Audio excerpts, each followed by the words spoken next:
Hi, Carl here for Pro AV TV, and today we're taking a look at the Kino Flo Diva Lite 21.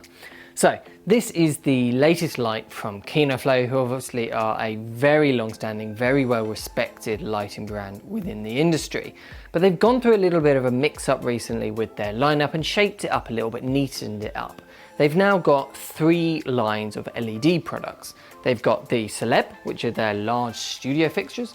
Then they've got these ones, the Diva lights, and these are their small portable location ones. They've got the Diva Lite 20 and the Diva Lite 21, which is this one. Difference being the 20 has fixed barn doors on it, whereas the 21 doesn't, like this unit here. They've then got the Freestyle, which is basically the exact same light as this, but rather than having this ballast and control box attached to the light like it is here, it's actually suspended off with a cable, so that you can rig the actual fixture up in the air and control it from down here. And for gaffers that like to be a bit more flexible and creative, the Freestyle's great. But this is the all-in-one unit. It's perfect for location work and interviews, things like that.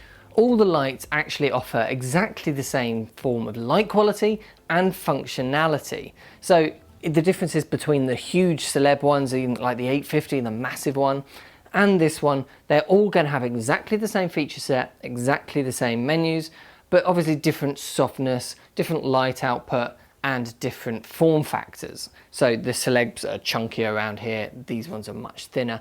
Things like that. Kino Flo don't seem to want to differentiate between their lights in terms of what they offer you as a creative. They just want different tools for different jobs within lighting, which is quite a different and refreshing approach.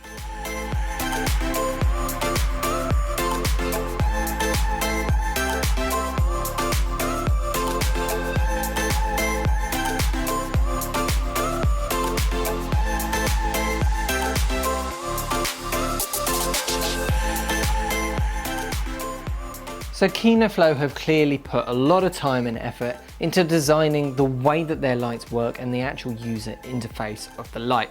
So I'm going to give you a little bit of a run through very quickly on it. So let's go through the physical buttons straight away. We've got the power button here, and an interesting note on this is that you can notice by the red light this is actually off at the moment. The screen is always on, so that screen and that panel and being able to control it is always going to be live whenever the light has power. So that's whenever a battery's plugged in or the mains cable. And the reason that is that you can set your light exactly the way you want it and change settings without having to be blasting light all over the scene in front of you. And then the minute you turn it on, the light instantly comes on. Underneath it is the menu, and this is how you get through all the menus. And holding it down will change which mode you're in. These underneath this are presets. So as you click through, they will cycle through whichever one you've preset them to be, and they're actually 4 unique presets for each mode of the light as well, which is really handy.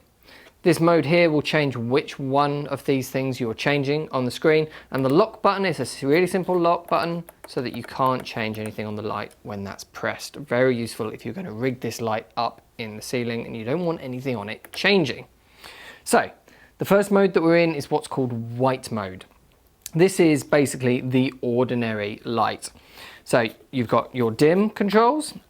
You can, if with this knob on the side, you can click it in to go from making quick adjustments to very fine adjustments like that. And the light can dim to only 0.2%.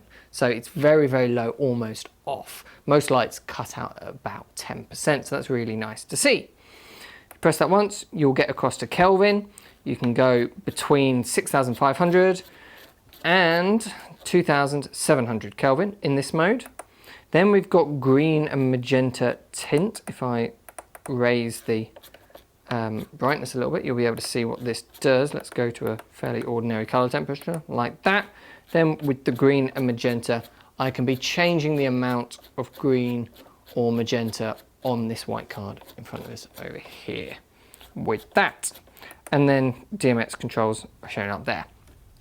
If we then hold menu, we're going to leave white mode and go into hue sat mode. So this can behave exactly the same as white mode if you want it to. You can have it your brightness here, your Kelvin, all the rest of it, but have your saturation all the way down, and it's just going to be like normal. But then once we get past those normal ones, we've got gel, hue and sat up here. Now, a lot of lights that are able to do RGB and have gel modes preset into them, they have the gel as one separate category and hue and saturation controls as one separate category. Kino Flo have lumped the two together, and I think this makes an awful lot of sense. Basically, your controls down here affect what your source light would be, and then this gel and the hue and sat affects basically what the filter you'd be putting in front of that light would do. So you can say I've got 100% brightness and I've got a daylight, a tungsten 3200 fixture, but then I want to add a green screen gel to it. There we go. And they've got so many gels built into this. The number at the front dictates which number it is, and then these are the names from the actual gels themselves. So we've got chocolate, white flame, pale amber gold. These are all the filters and the gels that we're used to working with. And then press mode once more, and we leave that gel mode, and we can go up to fine hue and sat controls so that you can dial in precisely the color that you want. I think this is the mode that most people are going to be spending the most time in this, and I think it's really makes a lot of sense to separate the source and the gel controls here. So we hold down menu once again, and we go into the third mode, which is RGB control. Again, you've got your source and your red, green and blue controls up here, but the red, green and blue controls are simple numerical values for each. So if you're trying to scientifically match, say, a particular gel that you found the RGB codes for online, or perhaps you're programming things into desks and stuff like that, a lot of visual effects like RGB mode and stuff like that. Personally, I find this a little bit slower and harder to control than hue and sat mode, so I tend to use hue and sat mode most of the time, but RGB is very handy for that real fine control. And then the fourth mode is your FX. So again, you can change your brightness and your color temperature, but you can change your effects. So we've got candle, and then we've got two types. We've got interior, or we've got breeze. So are you inside like we are now, or maybe you're outside and it's like breeze in the middle of a field, or walking through a cave or something like that with your candle. And then you've got your rate and your amplification here, like that. So we've got candle effects, we've got fire, we've got TV, we've got police, we've got lightning, we've got paparazzi, we've got pulse, and we've got scroll, which will just fade through all the colors. So they've clearly done a lot of thought into this, which is absolutely brilliant. You do see presets like this on most of its competition, things like the Sky panel, things like the Light panels, Gemini, but it's a very intuitive, very easy to control and very thoughtfully laid out version of that.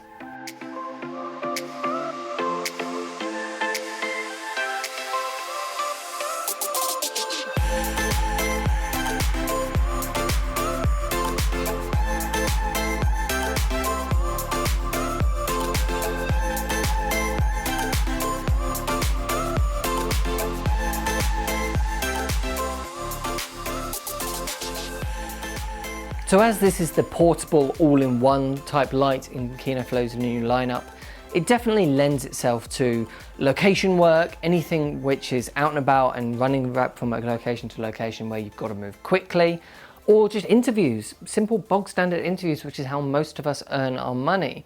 This sort of light is exactly the right tool for that job.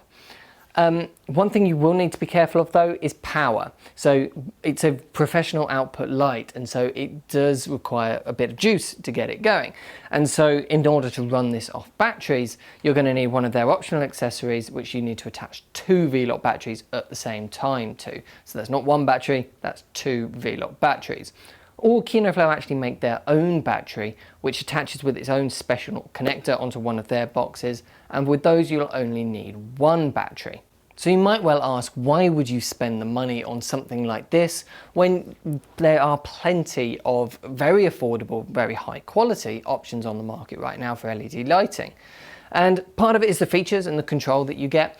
The other half is that it really is designed for professionals, people who are out and about, chucking it in and out of cases all the time. The control layout is incredibly well thought out and very intuitive and really easy and simple. They've really put a lot of thought into how professionals use these tools day in, day out, and designed the user interface and the whole light around that. So that's great. The other thing Kino Flo do really well is color consistency. So when manufacturers are making LED lights, they're going to be having to sort the LEDs depending on their color, sort of their unique color profiles, and they'll be sorting them into similar groups, and then they'll use ones from that similar group to build cheaper lights.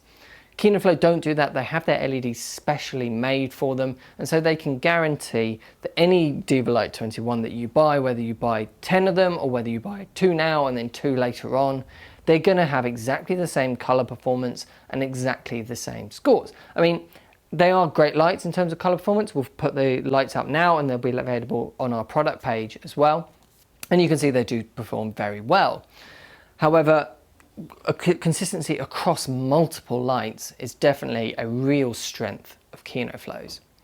Personally, I think this is one of the best lights that I've used for locations and for interview-based work. If I was going to choose a high-end professional light for that sort of work right now, this would probably be the one I'd pick up. It's got all the features I need. It's got RGB, it's light, it's very well designed, and it's very nice quality light. It's a really great light. But what do you think? I'd love to know your thoughts on this light. Let me know if you think it's worth it in the comments down below. And if you're interested, of course, get in touch with our sales team. Thank you for watching, and I'll see you in the next one.